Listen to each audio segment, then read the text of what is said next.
Well, first off, most trailers don't have any lighting at all, which is really problematic. You're right. I think in the future that they'll all be lit. I think that this invention here is a step in that direction.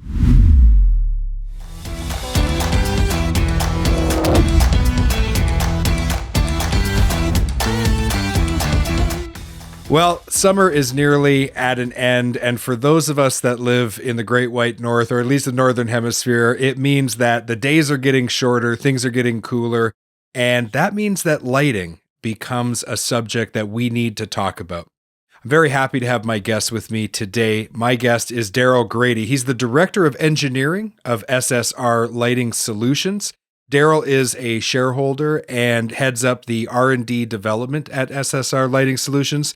His career began in automotive. We won't hold that against him because now he's really motivated on trying to help heavy duty. So we're very happy to have Daryl on the show. Daryl, welcome to the Heavy Duty Parts Report. Hey, thanks for having me. And welcome to being heavy duty. Yeah, thank you. Thank you.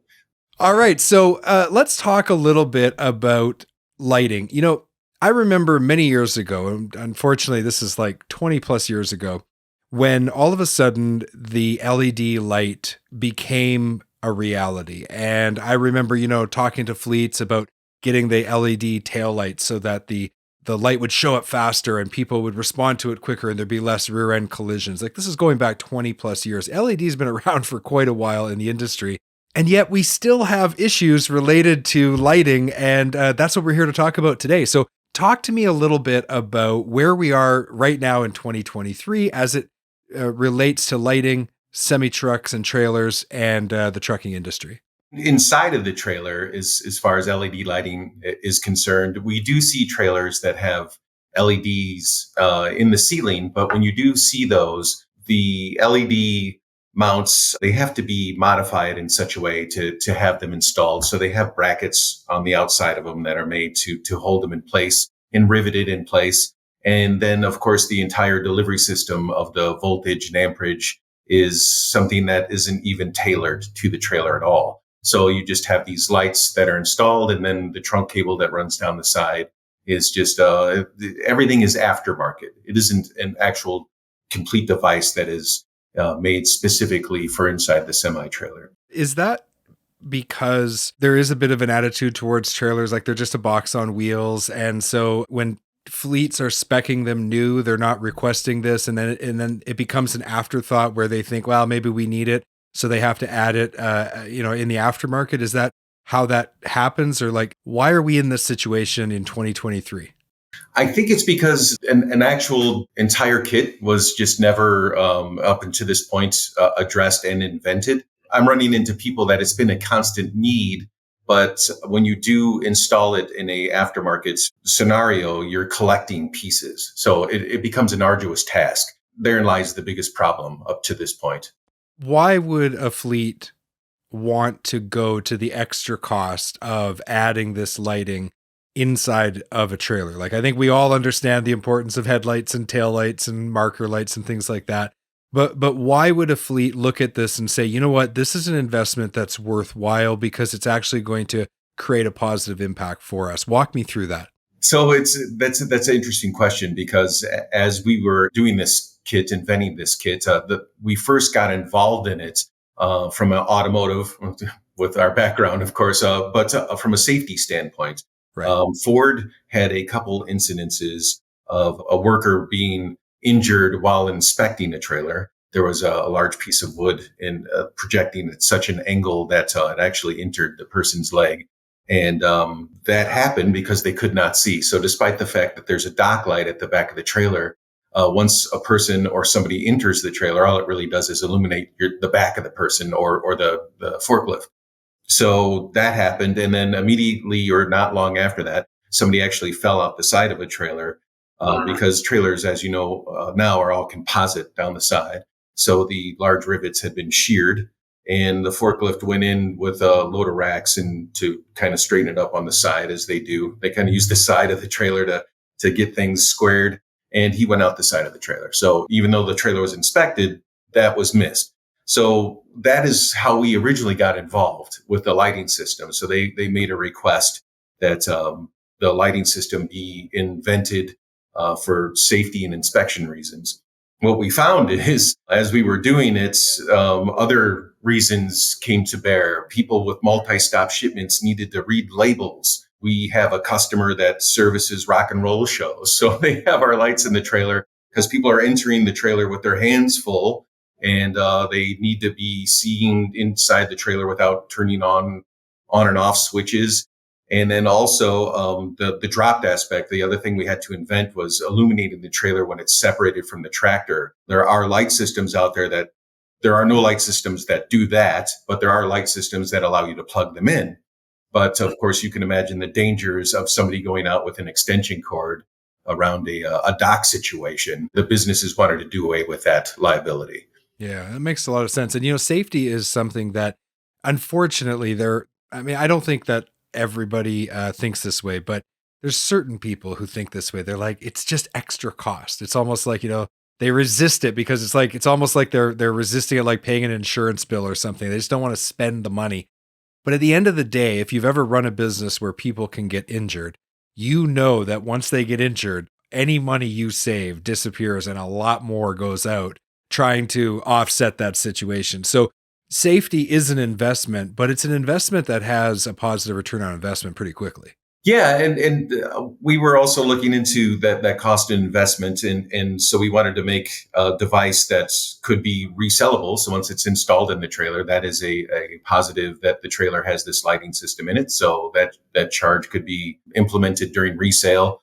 Also, the fiberglass type trailers are more expensive to buy and harder to get rid of. This is a solution for that too. So one of our potential customers we're in talks with now, Ashley Furniture, is actually looking at this system instead of buying their normal fiberglass roofed trailers for those reasons. Also, if any damage happens to a fiberglass roof trailer, it's much more of a hassle than the standard skinned trailer. So when you were developing this solution, what kind of voice of the customer did you engage in? Like how did you work with the fleets and the commercial trucking industry to uncover potential pitfalls as you were putting the product together? The biggest one was the challenge right out of the gate was make me a lighting system where I can drop the trailer and I don't have to plug it in. So that led, of course, to a battery situation. And then you have to think, where do I put the battery and what kind of space do I have to deal with? So we decided to put it in the nose of the trailer behind what's normally plywood in the nose. And so I have the device right here. And you can see how thin that is. And inside of there is not only the battery, but a voltage regulator, a charging regulator, the charger pickups. So it can be run by solar or the truck or by itself. And so that's the entire apparatus right there.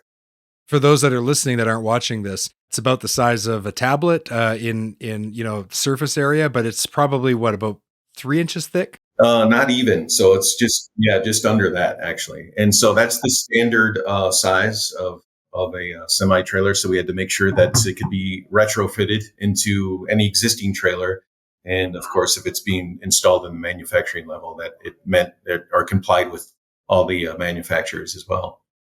I'm always fascinated to talk to people who engineer products because I want to learn how they went through the process. So trailers, I mean, sometimes they're in blistering heat. Sometimes they're in really, really cold. And we all know batteries that when they lose their charge, they don't do well in the cold.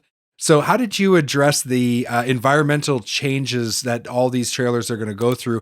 And then also trailers will sit for a long time sometimes without being used. And then they're all of a sudden they're sprung into service again. So how did you address those issues? And the battery itself, too, has to be a non-spillable. So it is a glass mat battery, and it is specifically designed. So we've had actual trailers with the kits on the road now for a little over 4 years to address those problems and to take readings. So there's tests we can do that in the automotive market where the tests are supposed to simulate 2 years of whatever discharging and charging, like to accelerate it so you don't have to wait 2 years, right? Well, those are great tests, but nothing is as good as actually being out on the road. So we went through quite a bit of adjustments to address what you're talking about. But the biggest one that we found was not allowing the battery to discharge below 10 volts, and that's important. So the battery has a regulator inside of it that once it gets to 10 volts, the whole system shuts off, and it will not allow itself to turn back on until it's hooked to the tractor again. And then once it's hooked to the tractor again, it'll run off the tractor, and also the battery charger will kick in, and eventually it'll go to its full charge. Now, when it's fully charged, all the lights in the trailer can stay on continuously for over 4 hours. But to allow that to go even further, what we've done, and I guess some people can't see this, they can just hear, but this is a light, one of the lights, and there's 8 in a kit. Each light has a motion sensor. So the entire kit stays on. There is no on off switch. It's always on. So if you walk near this light, it turns on, but it only stays on for approximately about 4 minutes, maybe a little longer, and then it turns off. So if you're just working in a specific area of the trailer, only those lights will stay lit. If you remove yourself completely from the trailer for over 4 minutes, the entire kit will shut off. So even though we say the kit will stay lit constantly for a little over 4 hours, it's actually much longer than that because the kit is regulating itself to only be lit when somebody is actually in need of the light. That's fantastic. We're going to take a quick break. We'll be right back. This episode of the Heavy Duty Parts Report is brought to you by Find It Parts, your ultimate destination for heavy-duty truck and trailer parts. Discover a vast range of parts at finditparts.com. Don't spend hours a day looking for parts. Instead, visit finditparts.com and get them right away. Parts availability and quality have a big influence on fleets and owner-operators' total cost of operation. If they can't find a part, it means more downtime. If they install a low-quality part and it fails, it means even more costs like tow bills, hotels, meals for the driver, and lost revenue. That's why we recommend Sampa. They manufacture a wide range of advanced parts for commercial vehicles. Their website has an intelligent product search engine and broad coverage of suspension, steering, and fifth wheel components. Expect more. Expect Sampa. Visit sampa.com today. We're back from our break. Before the break, Daryl, thanks for talking a little bit about the situation with trailers, interior lighting, safety. We think about the LED technology that's been around for a really long time, and this is just a problem that just hadn't been addressed yet. And you've done a really good job of describing some of the aspects of this product that you're developing. Maybe you could take a moment to describe to us kind of in more detail the way that trailers are currently lit and why it's problematic. I know you mentioned it before, but I'd like a little more detail on that. Well, first off, most trailers don't have any lighting at all, which is really problematic. You're right. I think in the future that they'll all be lit. I think that this invention here is a step in that direction. And maybe down the line, there'll be other kits offered. But I see in the future that they all will be.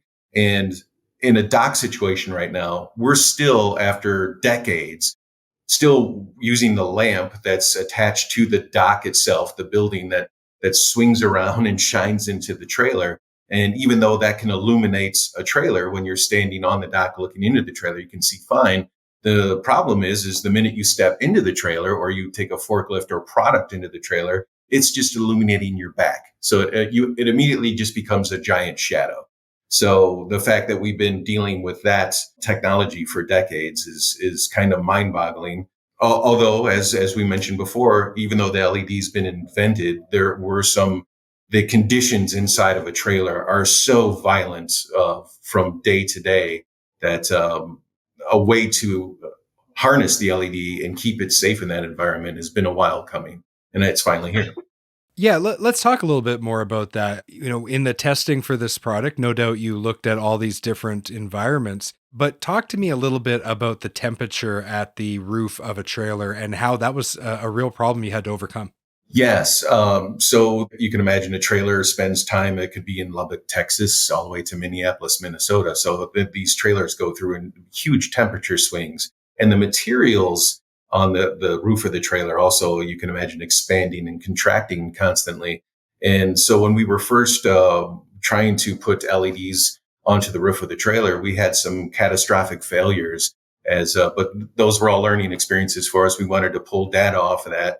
And finally, so what we had to do is, if I know some people can't see this, they're just listening, but we had to lift the actual control board off of the ceiling enough and put a big enough heat sink between the ceiling and the light itself to keep that safe in all of those conditions. And it took us a while to get to the right mix because, of course, the other challenge is the light can't stick down beyond the roof bows. Otherwise, they'd be damaged. So you have to keep it at a certain thin aspect to it, but also be able to achieve the heat sinking. And it took a while, but we got there.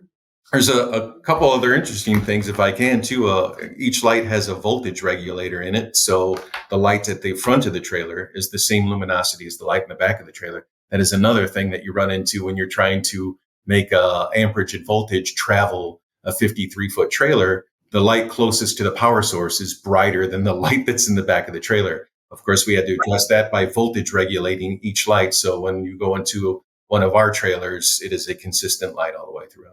Right. And it's, you just think to yourself, oh, just put some lights in a trailer, like should be easy. Right. And yet you find out, no, wait a minute, there's a lot of there's a lot of math and a lot of science that needs to go into this. Yeah. And to endure the violence that happens inside of you can imagine what it's like is it's going down the road at 70 miles an hour, bouncing around, going into docks, all the temperature changes. The moisture changes. That's another thing we had to address is make sure everything was watertight. I think one of the crowning achievements, though, is making sure no matter who installed it, it would be installed correctly. That was a thing that we had to labor on intensively, is to make sure no matter who installed it, it would be in such a way that it would not allow you to do it incorrectly. So that was a good one. Yeah, that's fantastic. I love learning about this. And as we said, there's a lot of science that goes into it, a lot of math, but there's also some unique challenges when you're making products for heavy duty. So for example, with a Class 8 trailer, you've got forklifts running in and out of them all day long. What kind of hurdles did you have to overcome when you were developing the product and you were thinking about, okay, how do we make this work with forklifts zipping in and out of the trailer daily? Well, there's three things that come to mind right away as you were saying that. First off, the box itself, making sure that it was placed in the nose of the trailer in such a way where a forklift punching through the front of the trailer would not destroy the box. So the box is the size it is and easily placed high up on the wall behind that plywood. So even if a forklift were to pierce its forks through the nose of the trailer, it's fine. Second was if inevitably there's going to be a forklift that goes through the roof of the trailer. You can't stop that. So we made the trunk in cable or in sections, the trunk cable in sections. So when that happens, you don't have to replace the whole light kit. You can just replace a portion of it if the trunk cable gets damaged. Also, will all the lights still work after a forklift takes out one or two of them? Yes. So we made sure we addressed that. But this one was a real pain for me, was the on-off switch. No matter where I put an on-off switch, it was inside the trailer. It was getting damaged. I was using just passive touch switches like your mouse pad, that thin, and I just could not prevent. No matter where I put it, a forklift was going to get it. So eventually, we moved to the motion sensor and just leaving the kit on all the time. And little beknownst to us, because we were just thinking in automotive terms, that ended up being a big sell. For example, the truck and roll people that do the rock concerts, because those guys are going in and out of the trailers with their arms full all the time. They can't reach over and turn on a lighting system. They want to just walk in and have it turn on. So, but those three come to mind right away for forklift problems.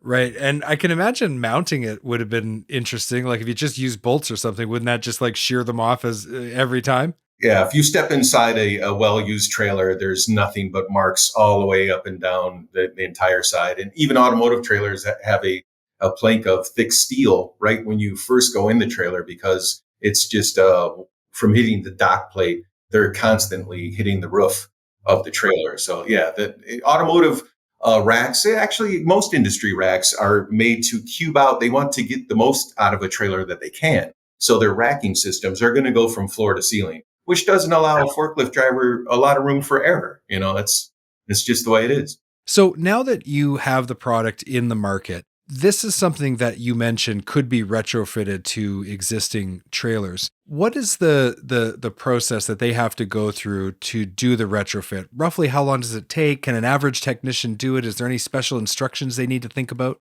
So anyone can visit our website, and on the website is the actual installation manual. So anyone can visit that.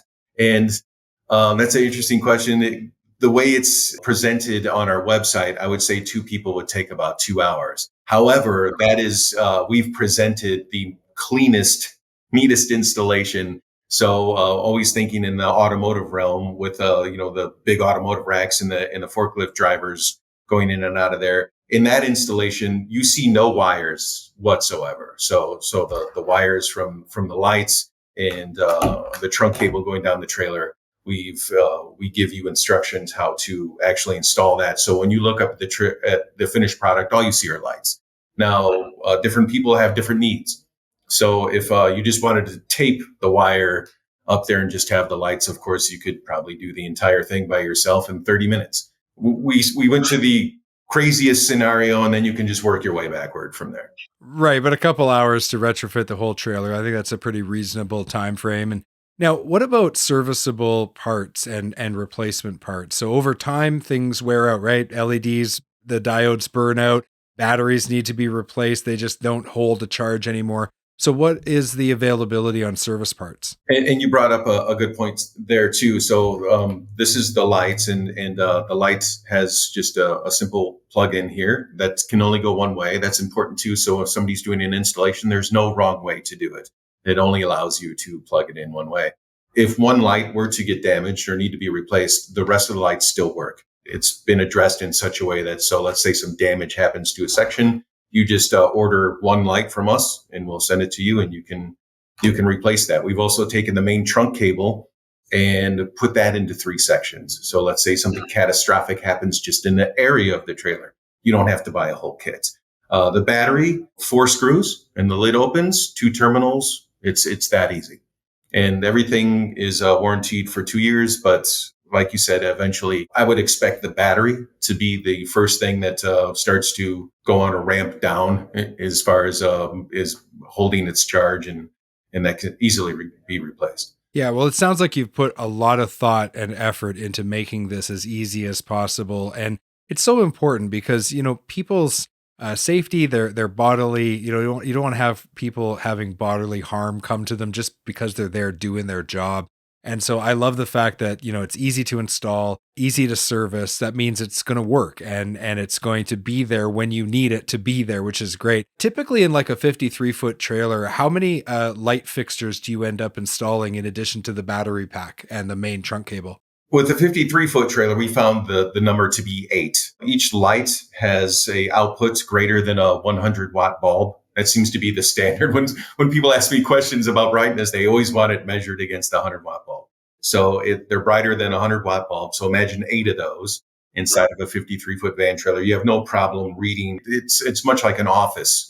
That's what it reminds me of, like you're just sitting in your office when that happens. We also chose 8 because the entire package draws just over 1 amp at that point, and thus you get the long hours out of the battery when it's dropped from the tractor. That makes a lot of sense. Yeah. So, Daryl, who is your ideal customer so far? Have you been working with a lot of little independent fleets? You work with the big mega carriers. Like, who do you find are the ones that have been adopting this product quickly? Actually, surprisingly, both. So our ideal customer, we really don't have one. We've actually... Well, you got to own a Class 8 trailer. Yeah, right. So we've actually talked to Amazon, for example, and we're in talks with them right now.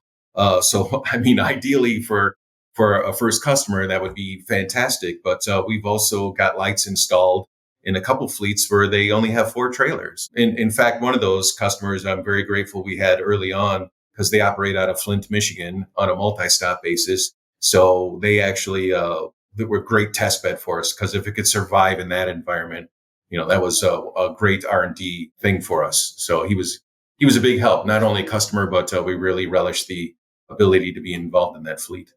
So, Daryl, let's talk a little bit about the future. What's the big dream for this product? I think this product or product like it, I think that eventually all semi-trailers, all of them, right out of the manufacturer, are going to be lit. It's not even going to be an option, because I think the the need for it, especially as we touched on the safety and the liability aspect of things from the humanistic standpoint, I think it needs to happen. We've already achieved a way to make it easy to be part of the manufacturing process. There's hardly any modification that would need to be done at all. If you wanted to hide the wires completely, the roof bows would need a simple hole added, because the roof bows that go across the trailer are already hollow. 90% of it is already made for this to happen. So I suspect in the not too distant future that this kit or a kit like it is going to be everywhere. One of the best ways to get the manufacturers to do anything is to have some fleet start speccing it. And they're like, where do I get this from? And they tell you. So hopefully some fleets are listening right now. We know that they are. We know some big fleets listen, and they've actually adopted some of the recommendations of guests of this show.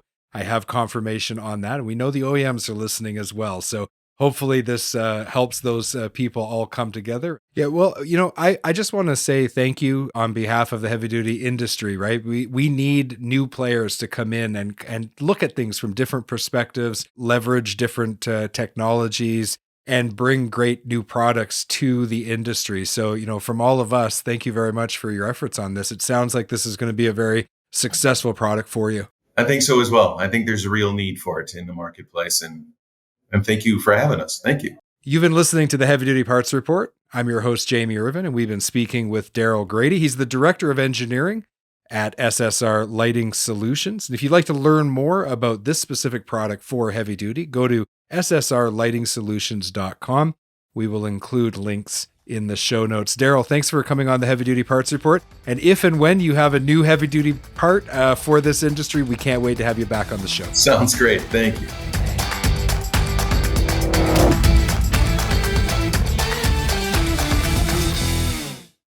Thank you for watching this video. Click here to subscribe to the Heavy Duty Parts Report YouTube channel, and click here to watch another great episode.